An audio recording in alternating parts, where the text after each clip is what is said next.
Okay, what we're going to turn to now is the reasons for government intervention in markets. So up until this point, well, we looked recently at the national minimum wage, but apart from that, we've tended to kind of say markets, they're great.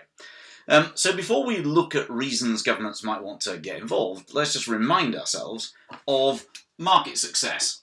So before we look at market failure, which is things that go wrong, let's remind ourselves of what's good about free market economies. So we know that free market economies are ones in which there is no government intervention. So prices are simply determined by market forces. So what's good about that? There are a number of things. So firstly, market-based economies, there are very high levels of competition between firms. So what that should do is lead, usually to low prices for consumers. Now, of course, that can go wrong, and that's what we're going to turn to. We might say that some markets become dominated by a small number of firms, or by one firm, creating a monopoly.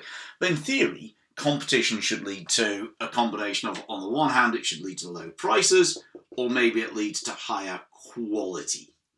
Better goods and services. Secondly, we talked a little bit before about this idea of the invisible hand.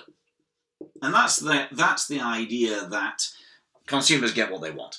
It's linked to the idea of what's sometimes called consumer sovereignty. And that's the idea that in free market economies, in theory, the consumer is king, which is what the word sovereign means. So if I demand something, that'll create a shortage, that'll push up the price, and firms will then want to respond because they have an incentive to produce more, having been sent the signal that there's a possibility to have more profit. So we get competition, we get an automatic and swift allocation of resources. And as we've seen before, a third thing that's good about market-based economies is that what it should do is maximise welfare. So we said that in theory, community surplus is maximised, and community surplus is basically welfare.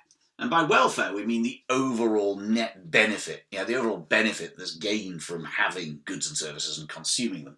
As a result of that, this is an efficient outcome. So what we have done, as I'll show you in a minute, is we have allocated resources efficiently. Because we have maximised community welfare. So we've allocated resources to maximise overall societal welfare. That's therefore efficient. And it has a name, because we've allocated resources efficiently, that's called allocative efficiency. And that's something that we'll come back to quite a few times. Now, what is it? Just a quick reminder of why welfare is maximised, and this is very important. So it's really important that you understand in theory, why markets will succeed, so that you can understand the concept of what's sometimes called welfare loss. So we need to understand, firstly, before we talk about how welfare is lost, we need to understand what welfare is.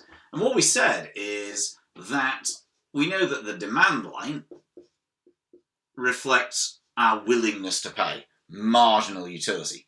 Or we could call that marginal benefit.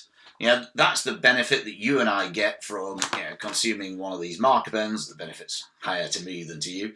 And as we said before, the more of them you have, the less extra benefit another one gives.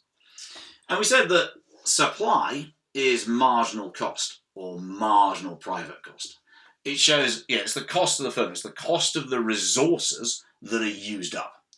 So that's the resource cost. To make a pen like this, we need plastic, we need labour and so on. That costs society a certain amount of scarce resources. But luckily, producing pens, it produces benefits, it gives us satisfaction and so on. So which pens ideally would we want to make? Would we want to make this pen here? Would we want to make the 10th pen? And from society's point of view, the answer is, well, yeah, we do, because its resource cost is only C1, but the benefit that it gives to society is B1. Somebody would be willing to pay £15 for it, but it only costs £2 of land, labour and capital to make.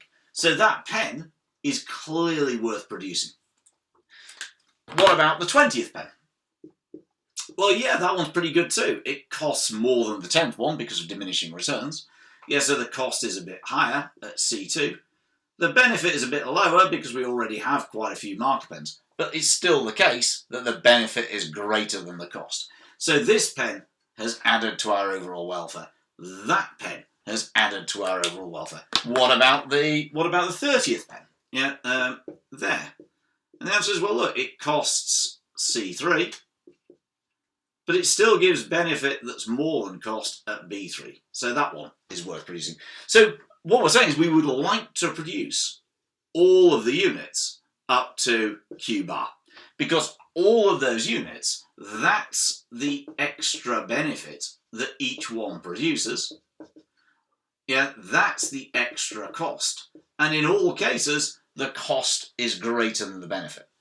And if we say produce that number, then the net benefit that we produce is the gap between benefit and cost, benefit and cost, benefit and cost, benefit and cost, That's clearly maximised at that point there.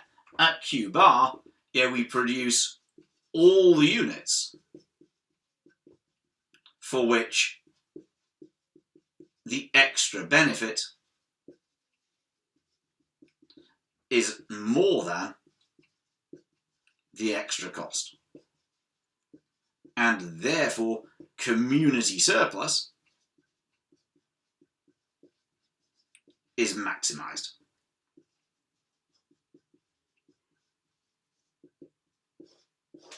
So, and since free markets automatically take us to equilibrium at point E, a free market economy, in theory, yeah, will maximise welfare. So it provides these benefits. Yeah, it's efficient, it gives consumers what they want, there's competition, and in theory, it maximises welfare overall. If you want another quick explanation of community surplus, yeah, another way of seeing it is if we put demand and supply on separate diagrams for a minute, imagine that we're producing 100 units. Then that's demand, which is marginal utility or marginal private benefit. If you look at how much benefit is produced, the total benefit, is that plus that plus that plus that plus that plus that plus that plus that plus that plus that. All of that is the benefit. Yeah, we add up all of what consumers would be willing to pay, and that gives us the total benefit that has been derived. Yeah, which is this trapezium here. Yeah, so all the units up to there, that's, I'll call that area there, B is benefit. But obviously in order to produce those pens, we'll now look at the supply curve on a separate diagram. In order to produce those pens, we said, well, we've got costs that are involved. The first one costs that much, the second one costs that much, and that's our scarce resources. Yeah, that's our land, our labour and our capital. So the total cost can be represented by that area. And all community surplus is saying is, for 100 pens, what is the difference between the cost and the benefit? I've gone too high on that one. But if we now combine those two, what we're saying is that there's 100 pens. That's marginal cost, as we said. That supply was marginal cost. That's marginal benefit. So what we're saying is the cost is that much. The benefit is that much. And when we take the cost away from the benefit, we say, well, let's look at, that's cost taken away from the benefit. Then we're left with that area there, which is community surplus.